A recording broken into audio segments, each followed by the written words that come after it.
A peaceful Ukrainian protest turned violent Saturday as riot police forcibly broke up anti-government demonstrations with tear gas and clubs. Tens of thousands of protesters converged in Kiev's Independence Square Friday evening in support of a far-reaching trade agreement between Ukraine and the European Union. The Ukrainian government backed out of that deal days before they were scheduled to sign it. Several hundred protesters were still on the square at 4:30 a.m. when police moved in with riot shields and clubs. Protesters claim several dozen people were kicked and beaten by police, while authorities say the crowd hurled items at officers. The violence drew condemnation from the U.S. State Department, which urged Ukraine's leaders to, quote, respect their people's right to freedom of expression and assembly.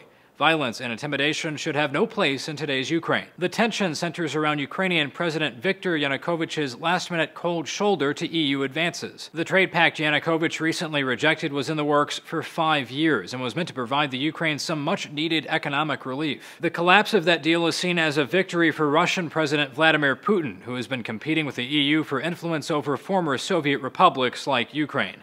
The New York Times notes crippling trade sanctions imposed by Russia likely influence Yanukovych's snub. A writer for The Economist notes a lack of economic incentive has made Yanukovych reluctant to end the power struggle between the EU and Russia. Though nothing is ever final in Ukraine, Mr. Yanukovych's favorite option seems to be to preserve the status quo and refrain from joining either camp while continuing to milk both. It's also a big blow for Yanukovych's ex-rival, Yulia Tymoshenko, Ukraine's former leader who was imprisoned for abuse of power after she lost the 2010 election.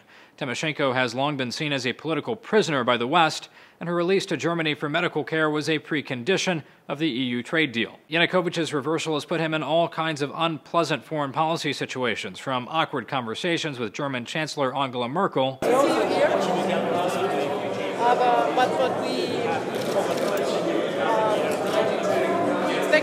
to outright condemnations from the EU's president. We have to set aside short-term political calculations, and we may not give in to external pressure, not the least from Russia. But a foreign policy writer says Yanukovych's biggest concerns now come from Moscow. Having staved off the EU's approaches, Russia is now likely to pressure Ukraine into joining Russia's own trade union.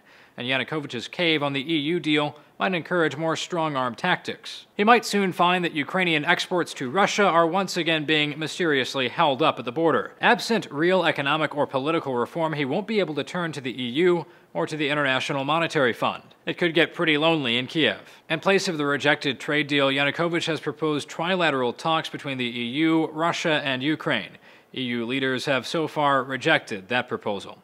For Newsy, I'm Zach Toombs.